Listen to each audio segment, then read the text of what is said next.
이건 사실 로또로 내 인생을 바꾸겠다는 것보다 확률적으로 더 낫다고 생각합니다. 수필이나 소설은 그럴 수 있습니다. 하지만 자기계발서는 절대 그런 마음으로 읽어서는 안 된다고 생각합니다. 안녕하세요. 성공 페이스메이커 비트킴입니다. 자수성가 부자들이 공통적으로 하는 부자가 되는 방법이 있죠. 그것은 바로 독서입니다. 그래서 저도 책을 읽었습니다. 저는 23살부터 본격적으로 책을 읽기 시작했고요. 저는 독서 편식이 심해서 저는 자기계발서만 읽었습니다. 제가 10년 넘게 수백 권의 자기계발서를 읽고 제가 부자가 되기 위해서 수없이 도전하면서 깨달은 것이 3가지가 있습니다. 첫 번째는 자기계발서를 수백 권 읽어도 내가 책에서 배운 것을 실천하고 인생에 적용하지 않는다면 아무 의미가 없다는 것입니다. 저는 어느 정도 수준까지 생각하냐면 자기계발서를 사서 읽은 다음에 어떠한 실천도 하지 않는다? 그것은 로또를 사는 것과 같다고 생각합니다. 자기계발서를 읽으신 분은 한 번쯤은 이런 생각 해보셨을 거예요. 어떤 사람은 자기계발서를 읽고 부자가 되었다는데 나는 자기계발서를 나름 많이 읽는데 왜 내 인생은 바뀌지 않을까? 책을 더 많이 읽어야 되나? 저도 이런 매너리즘에 빠진 적이 있었습니다. 그런데 제가 내린 결론은 결국은 내 인생이 안 바뀌었다? 그것은 내가 자기계발서에서 배운 것을 내 인생에 제대로 적용시키지 않았다는 것입니다. 이거 외에는 설명할 방법이 없습니다. 제가 자기계발서를 로또 같다고 비유했는데 저희 어머니가 지금 10년 넘게 매주 로또를 사세요. 그래서 제가 저희 어머니한테 왜 이렇게 사냐고 물어봤는데 저희 어머니는 매주 작은 가능성이라도 희망을 가지고 살 수 있다. 그것 때문에 로또를 산다는 겁니다. 자기계발서를 여러 권 사서 그냥 읽기만 하시는 분은 이런 마음이라고 생각해요. 내가 자기계발서를 샀고 이 자기계발서들을 통해서 내 인생이 바뀔 수 있다는 가능성과 희망을 가지고 살 수 있다. 이런 희망만 품고 사는 거죠. 이게 자기계발서를 사서 읽기만 한다고 내 인생이 절대 바뀌지 않는 거거든요. 이건 사실 로또로 내 인생을 바꾸겠다는 것보다 확률적으로 더 낫다고 생각합니다. 결국은 이 책을 통해서 내가 배운 것을 내 인생에 적용을 해야지만 이게 의미가 있는 것입니다. 여기서 적용이라는 개념이 굉장히 중요한데요. 여기서 말하는 적용은 책에서 배운 것을 한두 번 실천해 본 것을 적용이라고 얘기하는 것이 아닙니다. 제가 말씀드리는 적용을 한다는 것의 의미는 책에서 배운 것을 실천하고 스스로 피드백하고 보완해서 다시 실천하고 피드백하고 보완하는 이 과정을 수없이 반복하면서 내 것으로 만드는 것을 의미합니다. 자기계발서에서 부자가 이야기하는 방법은 사실 그 사람의 고유한 방법입니다. 그 사람이 어렸을 때부터 겪어온 어려움과 트라우마, 현실의 문제를 극복하는 과정과 결과는 그 사람만의 고유한 방법이지 나의 것이 아닙니다.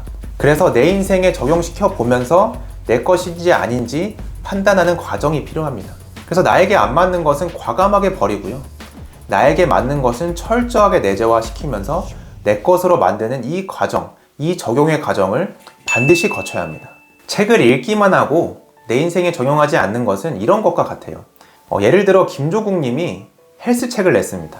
저는 김조국 님 너무 좋아하기 때문에 그 헬스책을 읽으면서 2두로 운동하는 방법, 3두, 등 운동, 호흡법, 루틴 이런 것들을 정말 열심히 책을 읽으면서 배웠어요. 그리고 책을 다 읽었습니다. 그러면 제가 김종국 님 몸이 되나요?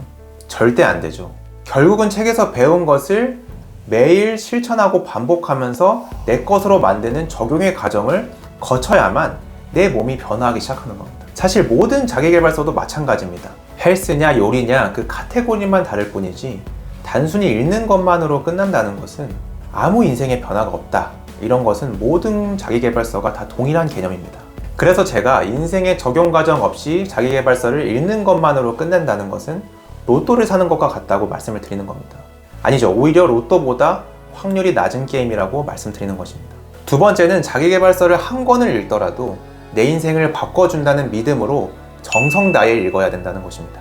우리가 좋은 대학교를 가기 위해서 수능 공부를 할 때 얼마나 많은 책들을 정성 들여서 공부도 하고 밑줄도 긋고 형광펜도 칠하고 포스트잇도 붙이고 별도 오답 노트에도 적고 얼마나 정성을 들였나요?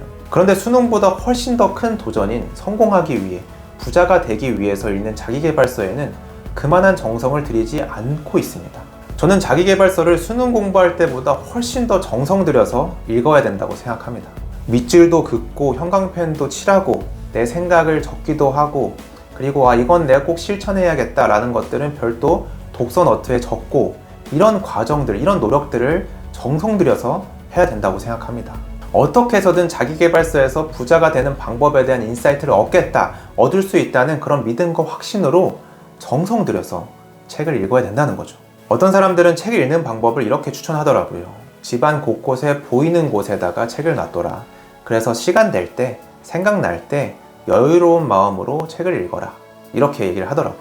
뭐 수필이나 소설은 그럴 수 있습니다. 하지만 자기계발서는 절대 그런 마음으로 읽어서는 안 된다고 생각합니다. 내가 자기계발서를 읽는 것은 내가 이걸 통해서 부자가 되거나 성공하고 싶은 그런 마음으로 읽는 것입니다. 수십 권, 수백 권을 읽어도 부자가 되기가 어렵습니다. 그런데 가벼운 마음으로 책을 읽는다? 그러면 더욱더 부자가 되기가 어렵겠죠. 그래서 저는 책을 읽을 때 제가 가장 누구의 방해도 받지 않고 가장 집중이 잘 되는 새벽 시간을 활용합니다. 제가 이 시간에 책을 읽는다는 것은 그만큼 제가 해야 할 많은 일 중에 책을 읽는 것이 가장 우선순위고, 이 시간만큼은 제가 최대한 집중해서 정성 들여서 책을 읽겠다는 그런 의지로 저는 새벽 시간에 책을 읽습니다. 제가 최근에 킵두잉이라는 전자책을 냈지만, 책을 쓰는 것은 정말 그 사람의 다년간의 경험, 노하우, 성공 방법을 혼신의 힘을 다해서 담는 과정입니다. 그 사람의 다년간의 노하우를 어떻게 가벼운 마음으로 내 것으로 만들 수 있을까요? 어떻게 한 번만 읽고 내 인생에 적용시킬 수 있을까요? 그래서 저는 정성 들여서 읽는 것은 기본이고 최소한 3번은 반복해서 읽어야 된다고 생각합니다. 처음에는 밑줄을 그으면서 정독하고요.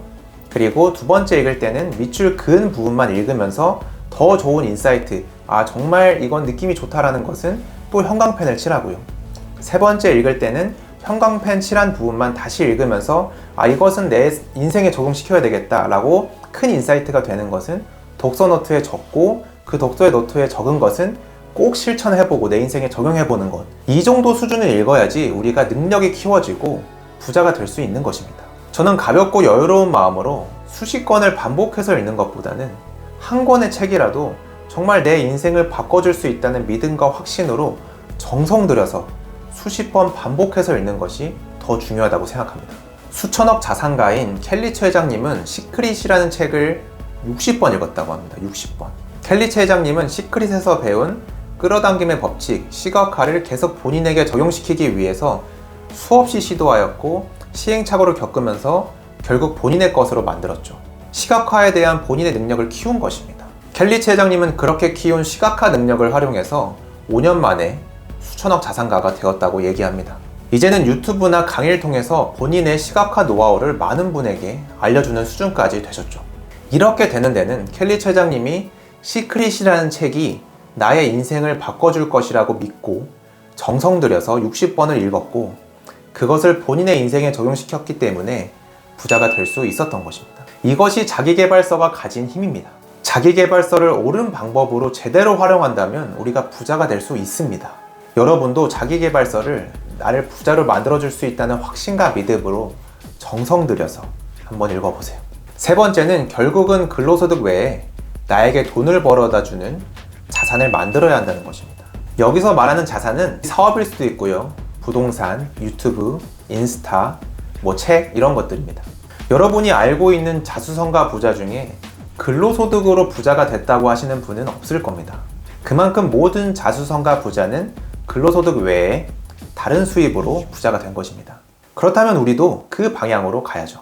이제는 근로소득에서 벗어나야 합니다. 내가 어쩔 수 없이 돈을 벌어야 하기 때문에 근로소득을 선택하는 이 방식에서 벗어나야 됩니다. 여러분이 주체가 돼서 벌어들이는 수입원을 반드시 만들어야 합니다. 그게 유튜브든 사업이든 부동산이든 배당 수익이든 어떤 것이든 말이죠. 여러분도 잘 아시겠지만 한 명 개인이 벌 수 있는 수입은 한정되어 있습니다.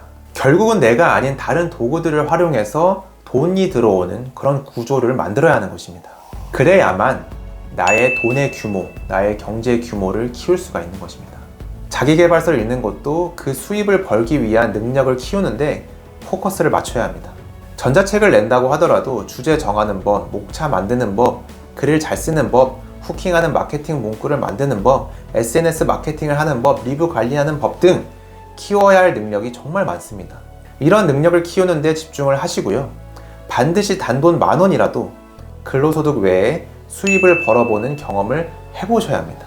돈이 벌리는 경험을 하게 되면 여러분은 더욱 재미를 느낄 거고요. 더 좋은 성과를 내기 위해서 노력을 하게 될 겁니다. 시중에는 큰 돈을 들이지 않고 온라인 사업을 할 수 있는 기회가 많습니다. 정말 최소한의 비용을 투자해서 내가 사업을 해보는 경험을 가질 수 있는 거죠. 그게 유튜브든 전자책이든 인스타그램이든 강의든 정말 많습니다. 그래서 여러분만의 스몰 비즈니스를 한번 해보세요. 아니면 정부 지원 사업도 있습니다. 정부 지원 사업을 통해서 3천에서 5천만 원 정도의 자금을 받아서 사업을 경험해 볼 수 있습니다. 저는 그렇게 사업을 시작했고요. 그렇게 해서 저는 80명 규모까지 사업을 확장하는 경험을 해봤습니다.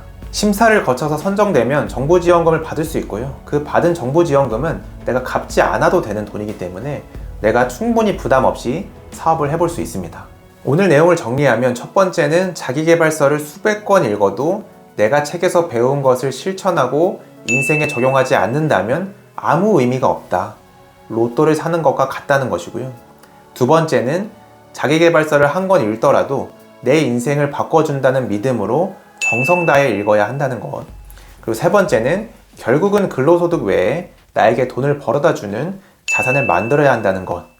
이것이 제가 자기계발서를 수백 권 읽으면서 배운 인사이트입니다. 네, 오늘은 여기까지고요. 저는 다음에 더 유익한 영상으로 찾아뵙겠습니다. 지금까지 성공 페이스메이커 비트킴이었습니다.